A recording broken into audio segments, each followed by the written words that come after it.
Hey everybody, this is the Wrestling Exchange, episode number 5. We're going to be getting into some Money in the Bank and some post Money in the Bank Raw. My name is Ted. I'm joined with my partner.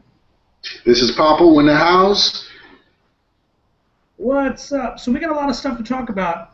First and foremost, we've got let's see here. We got an injury here. We got an injury, and unfortunately we have some... I'm afraid I've got some bad news. Yes, that's right. We got some bad news here. Bad News Barrett taken out with a shoulder injury. What does this mean for just his general kind of overall gimmick? I mean, obviously he may not be able to take the title with him, but what are our thoughts about him possibly being on the shelf for a while, and how will that affect him doling out the bad news? Well, right now, the bad news gimmick is working for Bad News Barrett. I'm afraid I've got some bad news. Oh, it's just so fun to hear say, isn't it? Yeah, it's great. I mean, I was out in Orlando this week, and the kids were saying it left and right. It was hilarious. I was like, go ahead, little Barrett. Go ahead, little Barrett. And, I mean, it's working for him. So, as of right now, I mean, putting him on a shelf with a shoulder injury is going to hinder his character from moving forward. And you know, it's funny too, that is so over right now. I was at work the other day, and somebody came up to me and started talking, and they told me they had some bad news, but I was disappointed because they didn't play it up, and I realized that this guy doesn't follow wrestling, and I was like, dude, where's the I'm afraid I've got some bad news. where's the oomph? You know, it's an incredibly fun thing to say, right? Yes, it is. I'm afraid I've got some bad news. So bad news. Oh, I love it. It's one of the things that I look forward to on a weekly basis. It's even Triple H is saying it in the show. Triple H is now saying it. It's awesome. And I love that he's like purposefully doing it poorly. Like he's not even doing a good one. Like it's just purposefully bad. Like he's not trying to overwhelm and take his gimmick too much. I think it's great. So we got some other bad news here. We got Daniel Bryan on the pre-show for the Money in the Bank pay-per-view. He is saying his strength is not returning to his arm, and he may have to have another surgery. This could be anywhere from, I'm going to say probably another 6 months. Well, not another, but up to 6 months. I mean, that's kind of a scary thing, right? Especially since he's such a big draw. I mean, to be out 6 months, I mean, when he comes back, that pop is going to be tremendous. But all the best to Daniel Bryan. Hope your arm gets better, and hope to see him soon. Oh, definitely. And he doesn't even have to wrestle right now. He just comes out, and he just does the, hey, guys, like, it's going to take a little longer. And the crowd still pops like crazy. I don't know about you, but when that happens, when he comes back, I don't care if it's Raw, I don't care if it's whatever it is, it's going to be fucking nutty. Almost to the point of when we had WrestleMania 30, and they have that wide shot where they pull back, and everybody's just doing the yes. I can't wait for it. It's going to be a blast. We got a Bo Dallas. Are you a believer yet? No, I am not a believer yet, but the crowd's actually getting him over right now. He's getting a pop when he comes out. I mean, he's good for his character, but then yet I'm still not a believer. It'll happen. It's destined to happen. This guy is great. It's actually funny. He has a little exchange with Daniel Bryan here, and this was something that they had used in NXT. They basically did a storyline where if he lost to Big E, he would have to leave NXT for good, and then he did, and then he was like telling the crowd, I don't want to go, and they kept saying, Bo, leave, which is great because it works both ways. And that's just going to be fantastic because that's going to make it its way to the main show, and people are going to chant A, Bo leave because they're Bo fans, and they're going to chant Bo leave because B, they want him to get the hell out of there. I don't know about you, but that's a win-win, right? Definitely a win-win, because no matter how the crowd pops it, it's all going to sound the same. Definitely. We got some new shows lined up for the network. We got a Cougar Countdown with Vicky Guerrero and a Behind the Match. what do we think about these as possibilities for future shows on the network? Which, by the way, anybody from WWE listening, which I think you are, and we'll get at that a little bit later because some things we've been saying started to see happening recently. I see you seeing us. Uh, when are we going to get these damn Monday Night Wars? Your thoughts? Well, going back to that whole Vicky Guerrero, the Cougar thing, I'm actually quite interested to see what she has to offer. But with her outside of the ring, it's kind of wishy-washy because I'm not a fan of reality TV, but I am a Guerrero fan. And I'm kind of interested to see what's going to happen with this, but if it gets too real TV-ish, I'm going to have to cut it quick. Yeah, I was having a similar concern. I wasn't sure whether they were going to do it in character, out of character, because on one of the most recent countdown videos they have, they were talking about managers. And you know what? Sidebar here. I got a bone to pick. They're going over the list of managers. Okay, she's mentioned as an honorable mention, and she's doing it in kayfabe, which is cool, right? I get that.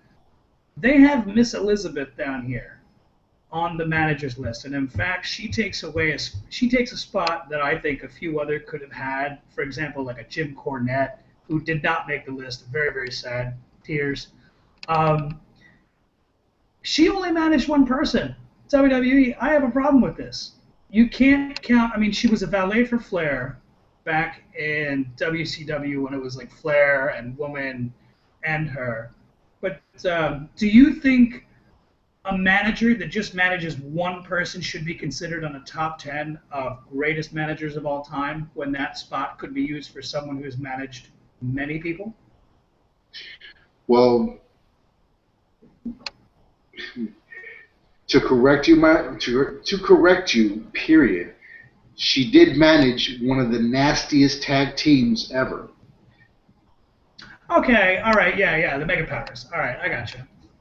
And she also managed Lex Luger.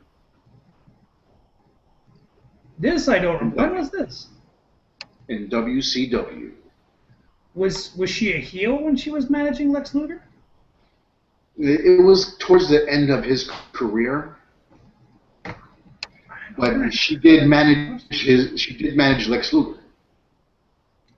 I stand corrected, or more aptly put, I sit corrected.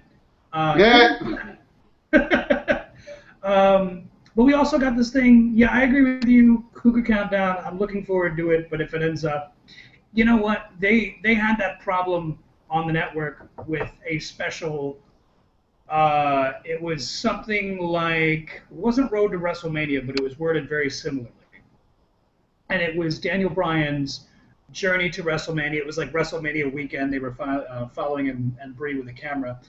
But they were doing this thing where they were kind of admitting it's sports entertainment, right? Like scripted and everything. It's just television. But then like halfway in, it takes this weird turn into kayfabeville. And then all of a sudden, Bree's like, well, Daniel Bryan has to be Triple H. And it's like, but wait, we just kind of admitted that this is like, and I use in quotations, fake. And I say fake like that because we know that obviously these guys do get hurt. There's a lot of real physical contact, a lot of injuries, but it is scripted, it is predetermined. Someone recently used the term, I think it was on the Divas show, Broadway with body slams. What do you think about that? I like that. Broadway with body slams. That's interesting. I really like that. I mean, technically, that is like the perfect term for it. I mean, granted, it's scripted. I don't say fake at all because the injuries are real. Yeah. So I will say it's scripted, never fake. That's why anytime I use the F word, I have to put it up here and kind of clarify it as I say it because I don't want my words taken out of context. But yeah, no, I think that sums it up really well. But like you, I have a concern about whether it's going to turn into Vicky Guerrero the person or Vicky Guerrero the character. I think I'm okay with either so long as we stick to one. Because what happened in the Daniel Bryan special is that they they had a part of it that was Daniel Bryan, the character, and then Bryan Danielson, the person. But then at some point it ended up being weird, and they kind of mixed the two. It just didn't feel right. But what do you think about this segment called Behind the Match? We had a little bit of the Usos talking about a match with the Shield at a previous pay-per-view. Are you looking forward to this at all? Well, I'm digging the Usos, but again, with that behind the match, I'd be interested in that. I mean, because there's a lot of egos clashing, also a lot of family members, friends, people that really don't like each other, and trying to see how it actually intertwines with each other. So I will be definitely just checking out the behind the match. Yeah, that very much interests me, and I hope they do a lot of them because I'm like a crack addict. I've been watching the network like crazy. I've had people tell me, "Oh, you're gonna get the WWE network," and I'm like, "Bro, all the wrestling you could ever watch, like ever, Clash of the Champions, Legends of Wrestling Roundtable. They got all these other things here. They've got all the pay-per-views that ever. They don't have all the Nitros yet, which I hope that makes its way soon, and even Thunder. But yeah, no, we've been kind of waiting for that Monday Night War series. I know they made a DVD about it about like 6 or so years ago. That was good, but I mean, this was something that went over what was it, 84-week losing streak for WWE, and then like beyond that. So that was a series of a few years. I mean, I'd like to see this fleshed out more as like a full-blown miniseries. You know what I'm saying? Anything you wanted to add to that? Yeah, the Monday Night Wars were just awesome. I mean, going back and forth. I mean, well, what me and a friend of mine actually did was he'd come over to the house. We watched Nitro on Mondays, and then on Tuesdays he would have already recorded. So we had 2 nights of just wrestling, and then it would go into Thunder and then SmackDown, and just awesome. A full week of just wrestling. Hell yeah. Thank you, WWE Network. Yeah, thank you. It's amazing. I want it, and I want it now, and I can't wait.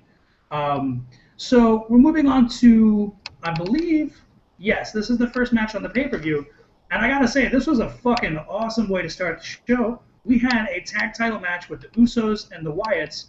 First thing I wanted to get into, the new entrance music. I think it's great. I think it's a vast improvement. Did you have any thoughts on that? It is definitely an improvement. I mean, the way they went in was just awesome. But I have to touch base on just a little bit on this match because, I mean, this is the best I've seen the Wyatts actually move together. I mean, watching them on Raw and SmackDown and doing a tag team thing, it seemed kind of flaky. But during this pay-per-view, they were on point with everything, and they put the Usos over real nice, in which I called. Remember that? You did. I didn't fare too well on my predictions. I think I only got one right. Terribly bad. I did. But yeah, no, you're absolutely right on that. I like the Usos. I've always felt that, and I'm only mentioning this because we're talking about the entrances for the Wyatts, and I'll segue into that in a moment. The Usos, right? They do the haka. There was a period just recently when they would do these backstage segments, like during the match, and it would go to like the bottom right-hand corner, and then just like talking shit when somebody else is having a match. And the one guy, and I don't know, forgive me, I don't know what Samoans speak. If they speak Samoan, if that's the name of the language, I have no idea. I'm sorry. I'm just ignorant to that. But I really dug it because you had the one speaking that language and the other speaking it in English, and it was back and forth, and how they kind of they rock the face paint. One has it on one half, the other has it on the other. I thought that was fantastic, and when they did that both, kind of really liked it. So I've always felt that when they come out to the ring, they have the the friggin' I'm not gonna attempt to do it. They do the haka, and then they do the jump. They bring their hands down, fireworks, and it's like, I'm on top. I like that. In fact, I think that's my wife right now. She's her favorite music so far in the entrances. But Do you feel like it's done poorly? It's like out of time. They're out of sync every time they do it. Wouldn't don't you think it would be better is if that part was pre-recorded and it just played on the Tron and then they did it and they say when we say oos, you say so, oos, so fireworks and then they come out and all that stuff is like pre-recorded first. Don't you think that would come off a little bit better? It would come off a lot cleaner, but it gives that spontaneous feel to it. Like this isn't planned. This is what we are. This is how we do it. This is us from the islands, and we're gonna kick your ass. And And they're yep. in the Samoan culture, they stick out their tongues to be intimidating to their opponents. And I look for that. Ah! They do it for intimidation, in which I look for in a Samoan wrestler. You know what? That's funny because I never realized that until you mentioned that. Like when you mentioned the sticking out the tongue, the first two that come to mind are Umaga, which was one of my favorites. I miss him to this day. I really wish Umaga didn't die. He would have been fantastic still. But yeah, you're not wrong. One of the Usos does that when they do the, I call it the Michael Jordan, when he does the frog splash and he kind of, and just does it strictly for the slow-mo so he knows that when they play it back, it's going to look really cool. So new music for the Wyatts, same old shit for the Usos, and it works great. They're Uso crazy. We had one thing that stands out in my mind is there's this fucking brutal power bomb Harper gives to one of the Usos. He does it, and he does it so hard that they bounce back up off the mat and then land a second time. This was just a brutal match, and a hell of a way to start the pace for the show. I mean, are you in agreement with me on that? I think you are. I totally am. And let me just tell you, the way the Usos won with the two frog slashes was awesome. Let me tell you, that height that they get is just beautiful. I mean, I'm going to call them the Uso Jordans. Yeah, yeah, and they. What's really cool about tag team wrestling is how the tags work, and a good commentary team can really put that over. You know, when they're like, oh, he's not the legal man, or he is the legal man. So something that you and I may not notice initially when it happens, they let us know. So the one gets up to do the frog splash, or the what do they call it now, the Samoan splash, which I think is cool that they're kind of like owning it, and giving it their own name. He does it right before he jumps. His buddy tags him. Then he goes. The false finishes, everything about this match, it got me. It got me. Like suspension of disbelief hardcore. Like there were maybe 5 moments in the last 6 minutes of the match where I was like, holy shit, I thought it was over. And it was just fantastic. That's really kind of all I have to say about it. I thought it was awesome. I thought it was Usos performing up to a very good level as usual. The Wyatts, like you said, they're very. Usually, I'm not a big fan of Rowan because Harper shines and then Rowan just kind of like looks like he's the guy with him. But this match, I take back everything I said. It was fantastic. Fan-fucking-tastic. Speaking of fantastic, we had a cool backstage promo with Dean Ambrose talking about case or face. Why not smash them both? Why not take the case and smash the face with the ladder? Kind of a mistake to put Triple H in the match. How excited were you when you found out that Ambrose was going to be added to this match? Well, it all goes into the Shield grudge, which I'm going to name that for future references. But him going after Seth, I'm just waiting for him to get a clean, hands-on ass whooping for him. Because he's going all out on this. I mean, and then Reigns is not even paying attention to it. Reigns is doing his own thing right now. Right. And if you noticed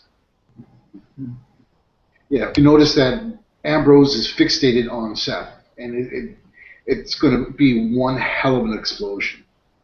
Yeah. I mean, you've got Seth that wants championship gold. You have Reigns that wants championship gold. Ambrose doesn't give a damn. He just wants to beat the hell out of Seth. This could go on for a long, long, long time, and we could never get an actual match for a long time. And you know what? I'd be okay with that because we're so invested in these characters, and they can become very creative. Um, and I mean, we're going to get more into that in a minute once we get to the match. I don't know about you, but there's some things, and I mentioned this at the beginning of the video. There's been some things that we've been saying that we've seen happen. I think someone at Titan Tower may be taking a look.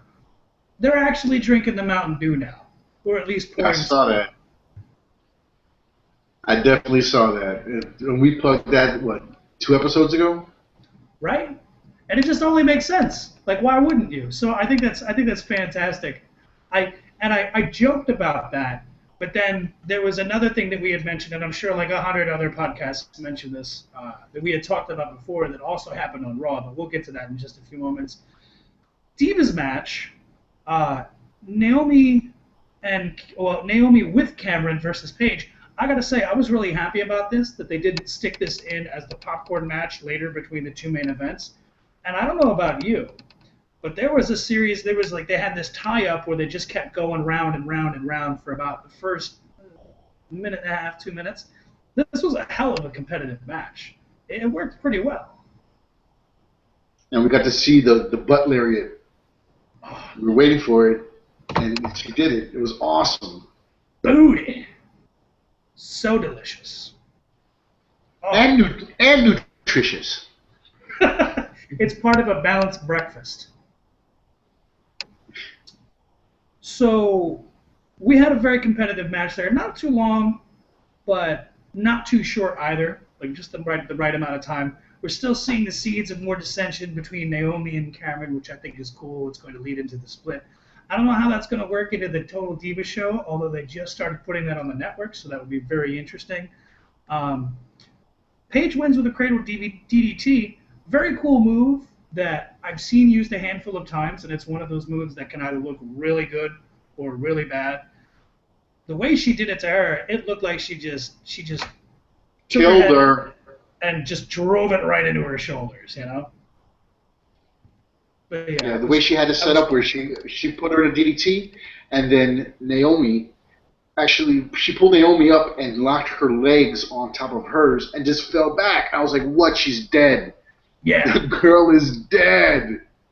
Yeah, that was fantastic. It just looked super cool. And that's a good example of a Divas match in the proper placement of the card can do really well. And again, I mean, I spent a long time of watching wrestling and just fast forwarding through Divas matches, just because they were either A, models and weren't wrestlers, and I didn't care. B, they were just put there for eye candy, which on the one hand I liked, but on the other hand I was like, I want to get to the actual wrestling. But now we have all these great diva wrestlers, with the exception of like Eva Marie and what's her name? I can't think of her other name. Summer Rain. Summer Rain's not too bad. I was thinking about the other one that helped throw Vicky in the mud, or tried to. And I didn't even know she was still employed. I can't think of her name. I miss Caitlyn. Caitlyn was dope. I really liked her because they had that feud with AJ because I started really... I love Caitlyn. She was so awesome. And those thighs were delicious. Oh, my God. Super hot, right? Like, she's the perfect example because you had Beth Phoenix, who she was doing the glamazon thing, but it was kind of weird because she was almost built too much like a man. But then you had Caitlyn, who was perfect because she has that real physical physique, but still at the same time was extremely feminine and, delicious. That's all I got to say about that. So I concur. That leaves us with a drop my pen. I think I have another one here. Aha! There. Before you move on, did you see Cameron? When Naomi lost, she was all smiles, like so happy that she lost, and like, okay, they're gonna break up. But I was going through my head that why is she so happy? She's happy because she gets a shot at Paige, or is she happy because her tag team partner lost? But then she jumped into the ring to console her friend. You know what this reminds me of? And this may be a ridiculous reference. I don't think it is. You remember back when, I'm going to say, 90, about 96, 97, Sting and Luger were tag teaming, and like Sting would be like, "Hey everybody," and slapping hands, and Luger would be like, "Get off me, fans," and then Sting would turn around and be like, "Hey, yeah." And he kind of like dealt with this like, I don't like the fans, but when Sting's looking, I'm a happy guy. Kind of reminds me of that, right? Am I wrong? Yeah, definitely. It definitely has that feel esque where we have the happy-go-lucky one, and then we have the serious. Don't talk to me. I'm gonna heal real quick. So, but as right now, when we get into Raw, we're gonna go into more detail about Naomi and Cameron. Yeah, and they are building a really good, interesting story there. Um, we had Damian Sandow as Paul Revere.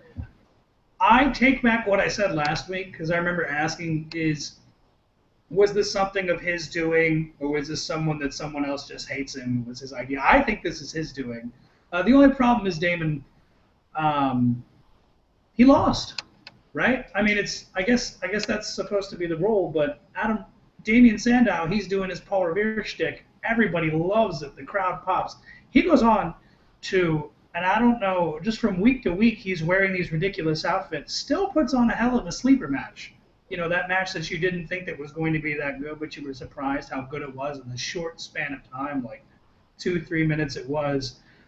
Did you notice how the crowd was super excited for Sandow, kind of excited for Rose, all the way up until the end of the match? Once the fans realized Sandow lost, it just went completely silent. Oh yeah, man. I mean, people were expecting him to at least come out on top on that one, but as right now with Adam Rose, he's on a killer streak. So as right now, they're not gonna give him the loss as of yet. And if he's gonna lose, it's gonna be to somebody big. And right now, you hear the music, and the crowd is going crazy. But for Sandow, I mean, honestly, right now, to me, it's it's filler. That's all that is. That's a good way to put it. Yeah. Adam Rose is kind of bittersweet for me because I want it to work, but I think it's going to end up like the Fandangoing from previous WrestleMania. I want to say WrestleMania 29, where the one that was in New Jersey, to where everybody was doing the Fandango, but then like people immediately stopped caring about Fandango the character. One of those instances where you have something about someone that's over, but the person themselves is not over. People will say that about, for example, Daniel Bryan, right? Because you'll see the yes and the no used apart from Bryan, but you see that so enthusiastically used with him. Like a perfect example of that is Austin's what, which one of my favorite chants of all time when someone's getting the what. But yeah, man, I don't know about Rose. I want good things for him. I just don't know how it's going to work out, and that's actually going to play into what we're going to talk about at Raw in a bit. But did you have anything you wanted to say about Sandow versus Rose before we move on to the match of the night? In my opinion, Yes. Don't be a lemon. Be a rosebud. you know, I don't think that I like it, but I don't think it works. Right? It's too long. Don't be a lemon, be a rose, bud. Like, shouldn't it be? Don't be a lemon, be a rose. That bud thing is just throwing me off every time. It's just too many syllables. I don't know. I'm just worried. Money in the Bank match. Seth Rollins, Rob Van Dam, Jack Swagger, Dolph Ziggler, Kofi Kingston, Dean Ambrose. Uh, was RVD not the MVP of this match? Did he not look better than he's looked in forever? Who you telling? I mean, the guy has been just like slumming it for the last couple of months, and then all of a sudden they put him in the Money in the Bank match, and he shines. And he I thought killed for it. sure that I thought for sure that he was going to come out on top. I mean, I figure Ambrose is going to keep Seth busy, and then Coffee was going to do his dynamic thing like he normally does. The obligatory Kofi Kingston high spot. Yep. Okay, I mean, Jack Swagger, I mean, as right now, no Mike Skills, they're not going to pop him with anything. Dolph Ziggler, I was almost for sure that he was going to come out on top because he did have his hands on those belts for a hot minute. And then RVD, I mean, he was just coming out of just everywhere. And he was in rare form. It's been a long time since I've seen him. And let me tell you, he can sell that famouser from nobody's business. It looks like he always breaks his neck. Yeah, it's... And then... Mm-hmm. Your friend. The Demon? Oh, not my friend. No way. Hell no. Your friend, the Demon. No, we'll get to that in a moment. A couple of things that I wanted to mention here, right? So I'm in agreement with you. Rob Van Dam looked friggin' amazing. It was like I had, going into the match, I think I said that I thought that, I originally thought that Rollins was going to win, but I felt like Ambrose was going to cost him, so then I think I was going to give it to Ziggler, but Rob Van Dam had me. Like, at one point in the match, I was like, fuck it, Rob Van Dam's going to win. He's amazing. And, yeah, he was just incredibly good. Everybody was good except for Jack Swagger, right? So Jack Swagger did a number of things that didn't make any damn sense to me. There was at least, and I could be wrong here, there was at least 2, maybe more, spots where he could have easily climbed up the ladder, right? Like one spot, I think somebody was in the corner, and the ladder was in the middle of the ring. Everybody's like laid out on the outside of the ring, on the mats on the floor. He takes the ladder. He's the only guy semi-conscious in the ring. Brings it to the corner so they could do this weird spot, and I think it ended up being that gnarly superplex, which was just the craziest thing I'd ever seen with Seth Rollins and Dean Ambrose.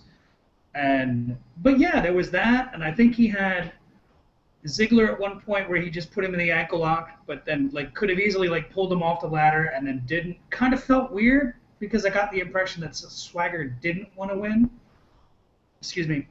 But we had that cool spot, that obligatory high spot for Kofi Kingston where he does I think the ladder was falling and then he like springboarded off the top rope into that kind of splash. Do you think the part of the match, and I'm struggling here, which means that this was a really good, really well done. I'm struggling.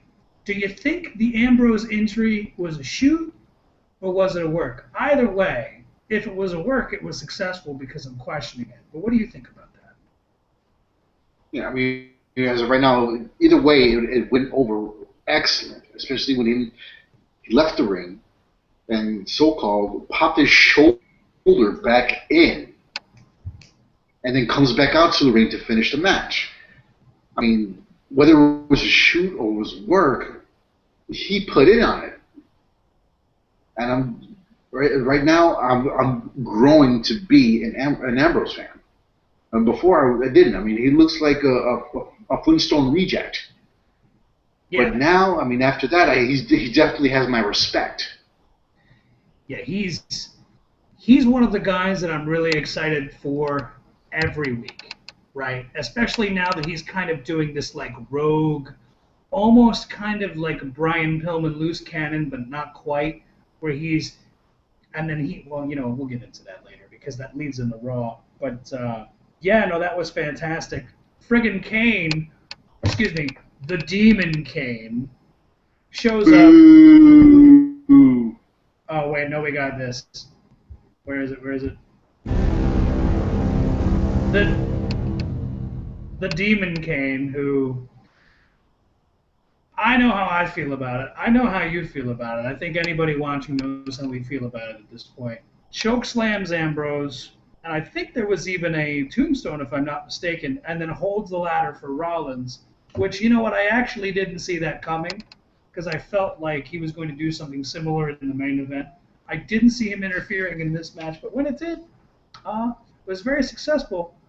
Do you think this was the best Money in the Bank match so far? It's definitely in the top five. Not the best, but definitely in the top five. And I say that loosely because of your friend, the Demon Kane. Oh, we gotta stop that. He's not my friend. Ladies and gentlemen, I'd like to go on record saying that I would go and vote for Kane, but I just hate the. Excuse me. I hate the Demon Kane. Like it's it's just stupid. It's so stupid. Because didn't he go from the Big Red Machine, and then like a couple years ago they started calling him the Big Red Monster, and I was like, hey, that's the Big Red Machine, and now he's the Demon. Uh, it's almost like they're trying to reinvent him the way they did with Undertaker, but like it's just not working. It's just not sticking. Awful. I'm getting depressed just thinking about it. Ryback versus the Dusty Brothers. A couple of things that I noticed, right? So Curtis Axel, at least for the pay-per-view, was rocking a new kind of singlet, kind of almost reminiscent of the Mr. Perfect, where it's the one solid color, and then it comes down to the triangle in the back, except he had it on the front and the back. Very cool, and then the axe on the back. What did you think about this match between these two groups? I'm telling you right now, the Dusty Brothers, they're doing their thing. Especially now that Goldust is the normal one. That's awesome. Yeah, I dig that. But let me tell you, I mean, Cody's taken into that character really, really well. I mean, he's got that whole I'm crazy, but then yet I'm sensual and smooth in the ring. And I'm really digging Stardust. Yeah. Yeah. It kind of it's funny because it's Cody's moves, but everything is tweaked just a little bit, right? So when Cody does the disaster kick, instead of a kick, it's the clothesline. When he does the what he would know as and I like this. This is kind of subtleties between the two characters. When he would do the springboard from the apron, springboard in and do the drop kick. Now as Stardust, he does the elbow, and then he does the what's the thing that Goldust does it too, where he comes down and the guy's like in a position to back body drop someone, and he drops down and he usually chops him in the throat, but now he does it with the foot. He like kicks him in the head. I can't wait. I'm on record here. I can't wait till Stardust gets a T-shirt. I'm all over that T-shirt. I love it. Fantastic. Maybe I'll get some gloves. I loved it. I could totally see that. But what I'm waiting for is to see how they transition, because they've been going back and forth with Ryback. Let him go against the Usos for the gold and see what happens there. Let him go against Rowan and Harper and see what happens there. Put him against other tag teams other than Ryback. Yeah. That's what I'm going to see how they transition. Yeah, and I agree with you. And it's funny too, like Ryback, that's a solid tag team, right? They're just really good. And I don't think people give them enough credit. They're really good individually, but as a team, they've really kind of found what works for them. They're fantastic. And I don't know if you noticed, Ryback's doing he's about to get him with the meat hook clothesline, and the crowd starts chanting. Feed me more! Feed me more! And he's in there, feed me more! And then all of a sudden, boop, done. Yeah, but it was funny when he's doing it, and the crowd's doing the feed me more, he's like, I still got it. And he goes for it, and he gets the roll-up and everything. I think they're really good, and I want to see more. I hope Ryback is one of those teams that never splits, right? I just think they're amazing. I have notes in here. I was going to suggest Cody using a different finisher since he's got different moves, but we'll get into that one too, because that plays in the Raw. Rusev versus. Oh, anything else you wanted to talk about? The dust to dust to dust to dust versus the Baxels before we go any No, further? we'll go into more of that when we get into Raw. Go ahead with the spot with Rusev and Big E. Lord Ah, have mercy. right. So this is bittersweet for me. These guys have a good, solid match every time, right? They're I couldn't give a shit about their actual match, but like I can't care enough to be invested, I guess is a better way to put it. Like I'm not invested in the feud emotionally, like it's not gonna have me sitting at the edge of my seat. But these guys go out there and have a solid feud. Um, I really hate the preacher voice. I hope it dies a very quick death and we never hear it again. It just seems really out of place and it doesn't make any sense. Like it's not like Big E is reforming the Nation of Domination and he's going to be Malcolm E. You know, we're not getting any of that, so I don't understand the voice, and that's one of those things that I'm really big on Big E, but I just pun. I like him, but I find that really annoying. We also had a repeat of that shoulder spear to Rusev on the apron to the outside from the last paper. I thought it was a That dynamic. yeah, That move was dynamic. yeah, and these I can't guys think of a can better just word. Just dynamic. dynamic's a good word.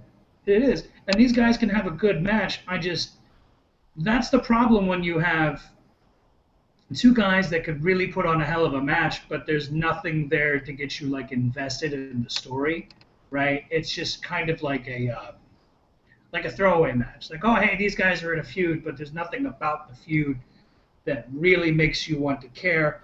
Although we had that for a moment, he was about to break out of the camel clutch, but then like Rusev kind of sat down on it and really got him with it. Um, yeah, I'm really glad we're not going to see this match again because that means hopefully the end of the Preacher Voice. Your thoughts on this before we move on? Yeah, the preacher voice is already played out for Big E. I mean, if he would have came out with just straight talk like he did in the past, it would have actually held my attention for at least a minute.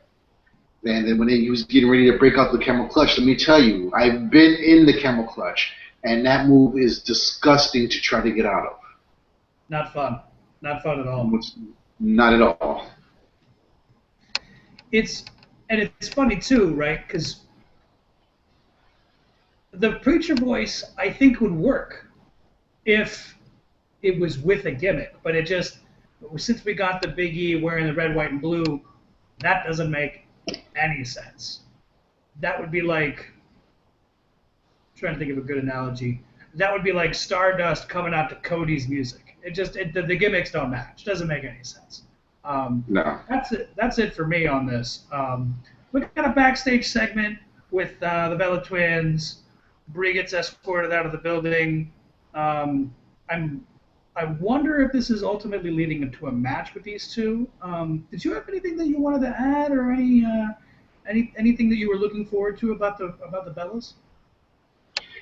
But we got a feeling that she is going to come back and ultimately start the feud with Stephanie. So it's going to happen. You and I both know what's going to happen. That's true. And you know what, too? The Bellas have improved a lot. Like, a lot. Um, I remember the first time I saw them, I was like, okay, these are obviously two models doing the twin gimmick. And then I was like, wow, they can't wrestle out of a paper bag. This is awful. Why is this on television? Right? But now, it's like, I don't know if Cena and Daniel Bryan are rubbing off on them, or if it's Sarah Del Rey down at the oh my goodness, where's my train of thought at the place down in Florida, the training center. But yeah, they've gotten a lot good. A lot good. My English is horrible. They've gotten a lot better, and I kind of look forward to seeing Stephanie McMahon getting her ass kicked because unlike that last segment we just talked about, here's a story that I'm actually finding myself invested in. Like I really care, although I don't think the match is going to be like a 5-star rating. I do find something about this story. Um, what's the word I'm looking for? I don't know. It's Gravitating good. to. Yeah, yeah, definitely. Um, there's a little bit of Layla and Summer Rae here, but we'll get into that because that plays in a Raw also. Anything you wanted to add before we get into the main event of the evening? I'm ready for the main event when you are. Let's go ahead and just break this down. Sweet. So we got Stephanie McMahon and Triple H brought into special ringside seats. I like this because I felt like these are two characters that you know are involved in the story, and it kind of adds this weird level of tension. We had some really, really good wrestling here. Originally, this match being like 40 minutes after the previous match, I initially thought this match was underwhelming, but it took me a little while later on in the match to realize that you had the Money in the Bank match for the briefcase, which is the high spot, all the crazy risks, whereas this match was actually just more of like was an 8-man match that just happened to feature ladders. And if you think about it like that way, it actually plans out a little bit well. Two things I want to touch on here. Well, a few things I wanted to touch on. We got Cesaro wearing a robe. I don't know about you. I'm very happy to see robes on their way coming back. Uh, as a kid, seeing wrestlers in robes, that was kind of like a go-to thing that we don't see anymore. So we had everybody wearing robes back then. You had Mr. Wonderful, you had Ravishing Rick Rude, you had Greg the Hammer Valentine, obviously, woo, Ric Flair. But everybody wore robes. We're getting a robe Cesaro. I'm excited about it. Roman Reigns new ring gear. I don't know. His pants look retarded. I can't get behind it. Is it just me, or does Cena get booed more in his hometown or home state than anywhere else? He gets booed everywhere else. No matter where he's going to get booed. But for him to be in his hometown, that was a bit much. I will admit, it was a bit much. Cena sucks. You kind of felt bad for him. It was itching to me. No. No. Just a little. Just a little. No. Honestly, because right now we know he's a franchise and the Fruity Pebbles, but I didn't feel bad at all. The damn Fruity Pebbles. You ain't lying about that. Randy Orton got busted open like a motherfucker in this match. At first, I thought it was here, right? Because it looked like he got cut here, and then there was like a ref or a trainer or something that took him to the side, and I guess they superglued it. But then later on, he had this massive gash here, and the blood was coming down. As a quick sidebar to this, what are your thoughts on blood in pro wrestling in general, and then specifically 2014 in like a corporate WWE setting? Well, juicing, as they call it, was popular back in the 80s. I mean, you understood that you get hit with the blood, and it made it gory, and they did that for just a pop of the crowd. But nowadays, it's a little bit passe, if you don't mind me saying. But this was a real injury with Orton. And then any injury to the head, I mean, the head contains like small capillaries which will bleed profusely. Yeah, and there's that, and it's right next to the skin too. Like there's not a whole lot of muscle in between. For real. And I mean, but to see him with a real injury gave that ish to the match, where okay, these guys are going at it hard. They want this belt. Okay, and Orton's bleeding. Oh crap, this pretty boy's bleeding. Okay, I'm invested. Give me more. Yeah, I kind of have mixed thoughts when it comes to blood, right? Like obviously, in this day and age, given what we know now, and I mentioned this last week about concussions and the like, but you have bloodborne pathogens, God only knows. And there was actually someone, oh God, I don't remember his name, that sued Abdullah the Butcher. Which, real quick, the fact that Abdullah the Butcher is in the Hall of Fame and Randy Savage is not is disgusting. Just makes my blood boil. Just chaps my ass, if you will.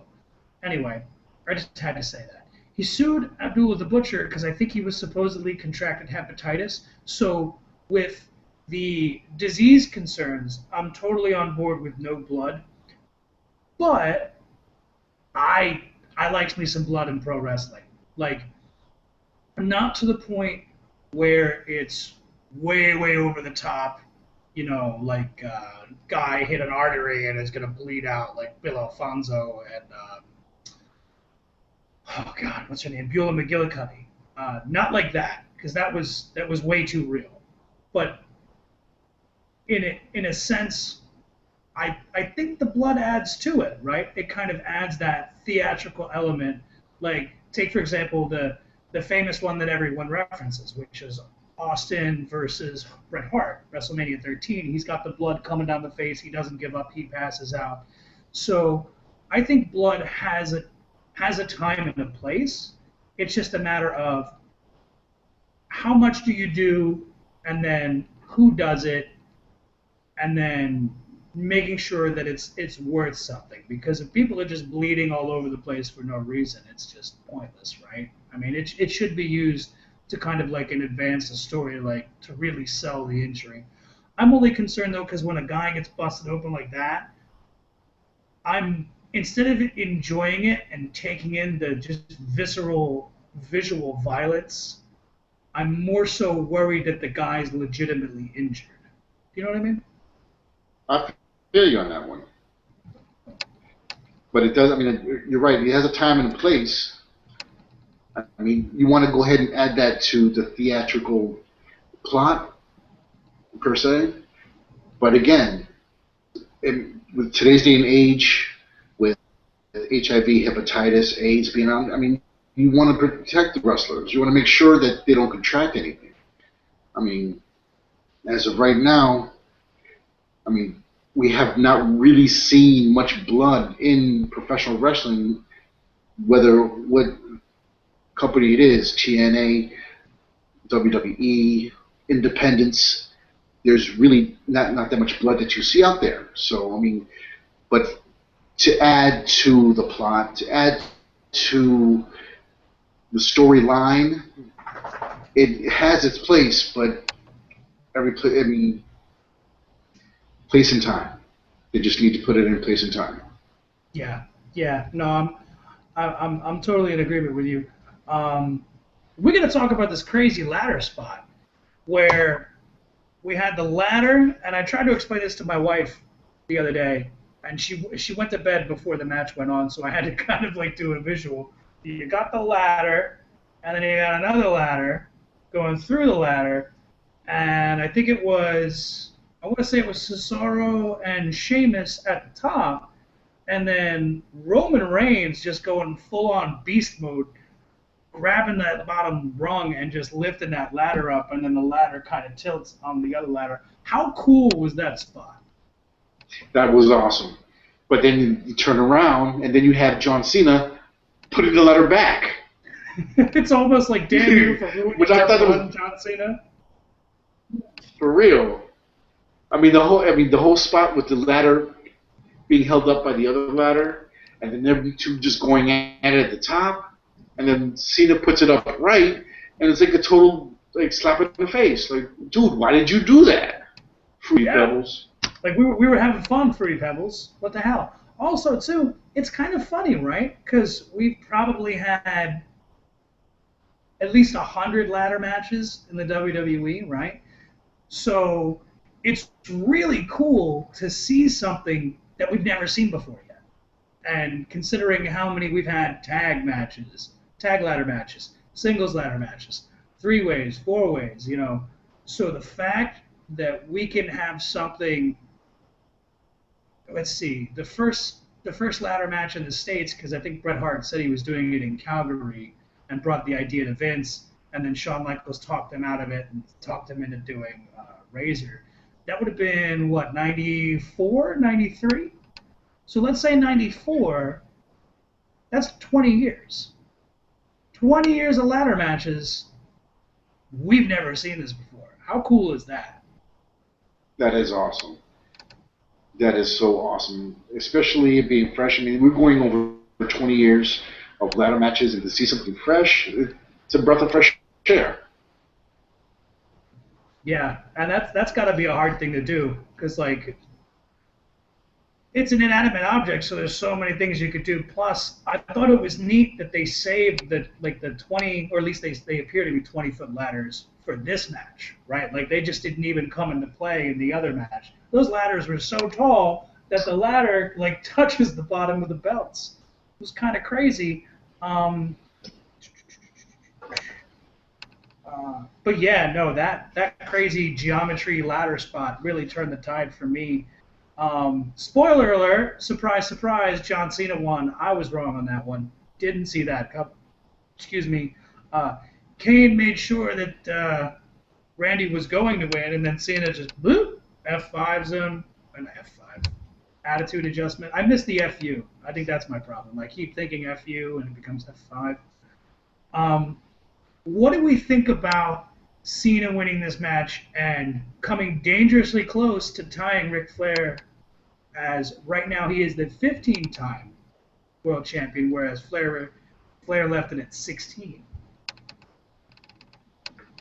I mean, that's not really saying much, especially when you got these guys fighting at least once a month. And that, as of right now, with the WWE, every pay-per-view there's going to be either a title match or a number one contenders match. So it's not really saying much on how quickly John Cena gets the belt and then losing it. Because if you think about it, he had to win it how many times? 15? So he had to lose 14. That's true.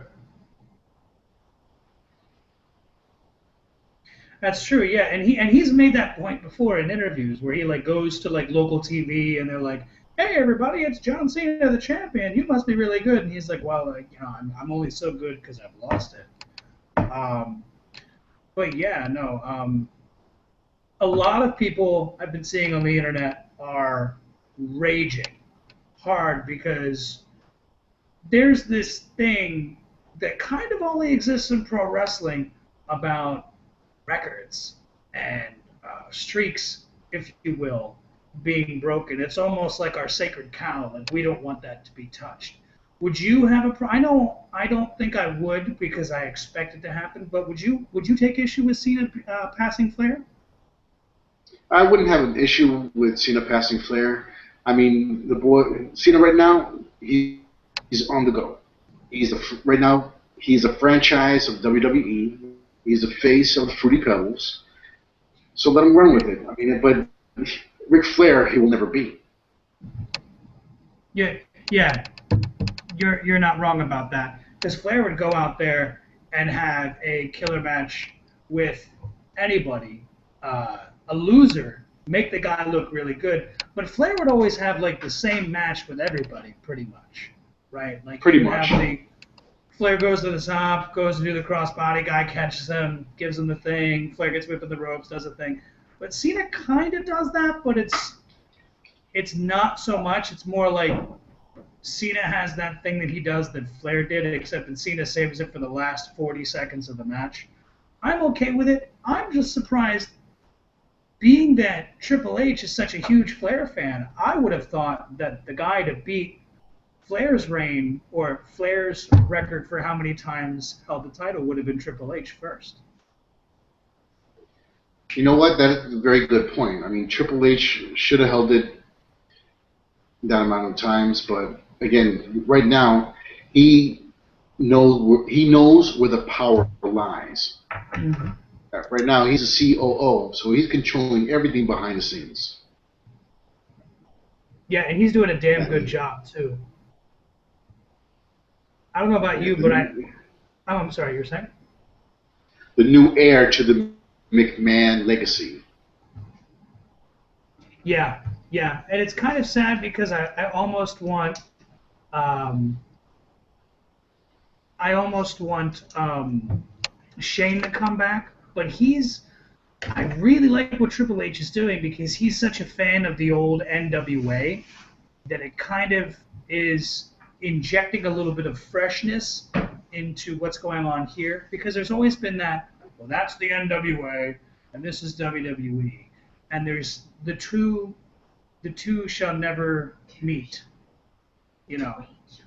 The twain shall never meet. I'm being corrected as we speak. So, um, it's it's never the twain shall meet or something like that. But yeah, it's nice, right? Because now we have kind of this more. I don't even know what to call about it. All I know is that Triple H. I know that you're now realizing what the internet has said about you, and you're using that to the advantage. He's doing the best heel work of his career, right? I mean, same with Stephanie. Am I wrong in that? No, you're not. I mean, the heel he's playing right now surpasses the heel he played back in the early '90s, the late '90s, the early 2000s. I mean, as of right now, he is far most the most hated heel ever. Yeah. It's And almost as if. I'm sorry, you were saying? and what gets it is that Triple H can still go. He can still get in that ring. He can still fight. So I mean, as of right now, I mean anybody that plays the face to Triple H could have a great match with Triple H Yeah. because he can And still go and still hold that heel role. it's funny because there was two things I was thinking about, right? Number one, it almost feels like somebody said, "Hey, do you know what people on the internet says about you?" And it's almost as if he decided to read that because there's a lot of unnecessary hate for him, right? Everybody thinks he has like a golden shovel and just wants to bury everybody and doesn't want to put everybody over. Which, by the way, you don't have to lose to put someone over, right? I mean, it's not that's not a thing that has to happen. You can still make someone look really good while still winning, so to speak. But it's almost as if he's aware of what's going on and what people are saying, and he's just decided, you know what, to hell with it. I'm just going to embrace it. I'm just going to become this character, and it's super entertaining. Like when he said, "I'm going to bury Daniel Bryan," I jumped out of my seat. I thought it was the funniest thing ever. But um, losing my train of thought here. The second point I was going to make had to do with crap. It's fading. It's fading fast. Give me a second. One Mississippi, two Um, Mississippi. Whatever it was, it couldn't have been that important if I just completely forgot about it. But yeah, no, he's fantastic and yeah, really, really unlikable. Like when he comes out and just does the condescending stuff. And oh, now I remember. I don't know if you ever saw this, but there was a thing that Jim Cornette had once said about Triple H, where he's the guy that works with the guy that draws money. Have you ever heard him say that, or familiar with that phrasing? No, I'm not. Really not. Never heard that. It's interesting because it's almost right. Like it's almost spot on because if you look at anybody that he's feuded with, he's been the guy that works with the guy that draws money, except now he's this and I'm saying this from my perspective as a fan. I don't have some insider knowledge. I'm not in the know. I've been watching it for 30 years. Um, but it's just so entertaining. Like 2 years ago, if you would have said every show is going to start out with Triple H and Stephanie McMahon, and it's going to be entertaining, I would have laughed in your face. I would have said, forget that. I hate that. We had that with Teddy Long. We had that with Vicky Guerrero. Just useless segments at the beginning of the show. Now it kind of almost feels out of place when they don't do that. And I'm kind of going off on a tangent, but are we in agreement that Triple H is doing and Stephanie too, doing some fantastic, just evil heel work? But definitely, we are in agreement. I mean, Triple H, yes, but I mean, again, Stephanie, it seems like she tends to overact. If you understand what I'm saying? She tends to overact her role. I I mean, I do, but I find it oddly entertaining. Like she's Vince with boobs. okay, but like the whole thing with Vicky Guerrero, where she was singing, and all of a sudden she started. Everybody kept on going with the song, but then she starts to slow down and turn around and look at Vicky. I'm See, like, I really? like that. I kind of enjoyed it. I don't know. I mean, there's a lot of stuff that she does that is just absolutely cringeworthy for me. I don't I don't know. I don't necessarily feel that way, but either way, it's really entertaining, and we're going to be. I'm sure we're going to be seeing more about Mickey. I don't know about you, but Triple H being at ringside, I kind of felt, and I was waiting for him to interfere the whole time, and that never happened. Was that a bummer for you as it was for me? Yes, it was. I was so waiting for him to at least go to the ring, start yelling stuff at the wrestlers, but he was just sat back and watched. Yeah, it was kind of almost like disappointing. Anything that you wanted to add about Yes. Money in the Bank before we move on to Raw? Congratulations to John Cena for winning the match.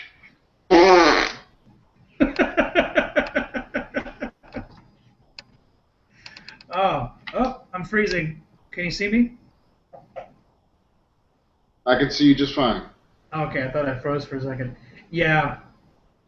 So rolling right into Raw, how do you like John Cena wearing the two belts with the one button to the other and just kind of wearing it like a scarf? Well, let me tell you. No, You didn't like that either? I did not. They need to. What they need to do is actually unify the belts, so it's just one championship and one belt, one champion. Yeah, yeah, I agree with you on that. Um, I kind of thought the belt thing was kind of cool looking because I'm really tired of watching people hold the belt, right? Like my thing is wear the it's a belt. It's called a belt. Wear the damn belt. Like, and nobody does it with the two belts. I seem to remember a time when Rob Van Dam did it just fine. He buttoned the one, I guess, tighter than the other, and then just sat the one on the other. No problem there. But yeah, John Cena is going to be on the cover of WWE 2K14. Woohoo! And I know you're a PlayStation guy, so you must be excited about that. What is him being on top of? I'm excited for the game, but not for him being on the cover. Yeah, the games are super fun. I have a bunch of games, and I'm an Xbox guy, right? I jumped ship. I used to be a Sony guy back in the day, but those games are so good. I find myself out of all the games I have playing that one like the most, and I have this like little the universe mode. Like I'm running my own little wrestling company. They're super fun, right? Oh yeah, I mean, I've been through so many wrestling games. I even remember playing the ECW matches. A friend of mine, I will call him the Tovinator. Hope you're watching. He had me in a suplex match, me as Taz, and going against three other Taz. It Nice. was awesome. But I really dig wrestling video games. I'm excited for the 2K15 right now, but I am not excited to see his face on the cover. Yeah, yeah, I'm in agreement with you on that. Really looking forward to those games, and it's kind of weird because they always drop in October. One thing that I want to mention, right? Speaking about the game, this will just take me a moment.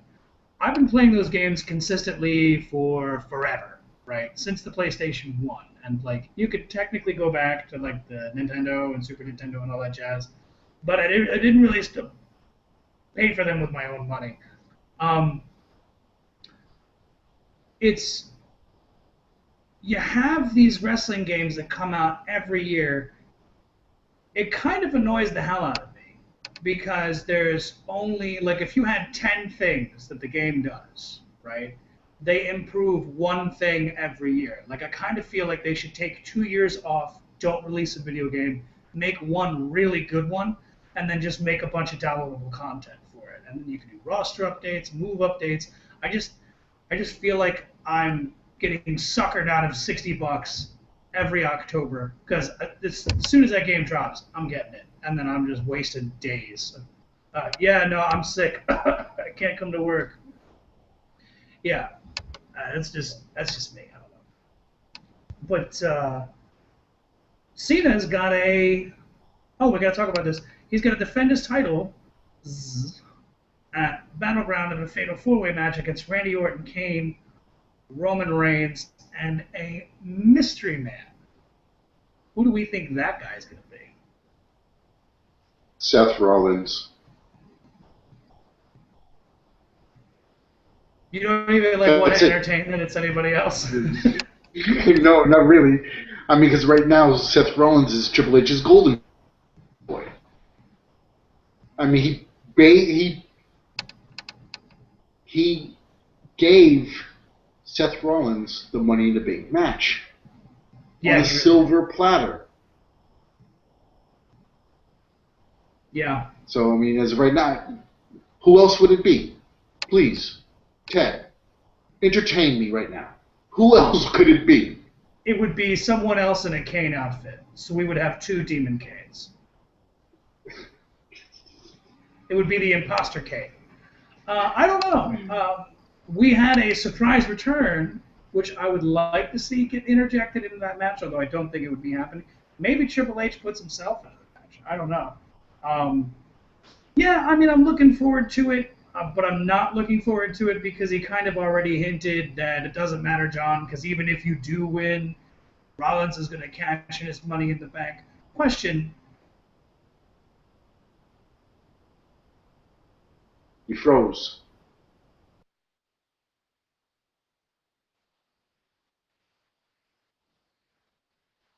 He froze.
Hello? As of right now, no. I'm sitting there and it says here waiting for people to join the video call. And it says live.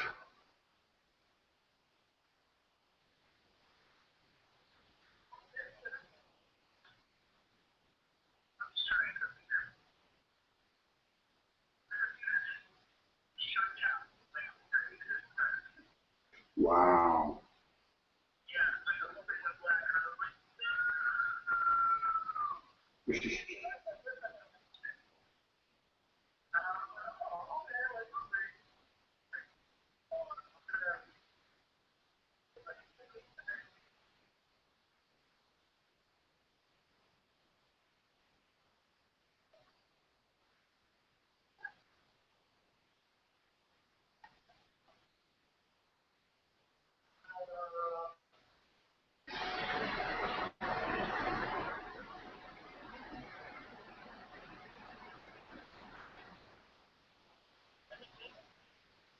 Nope.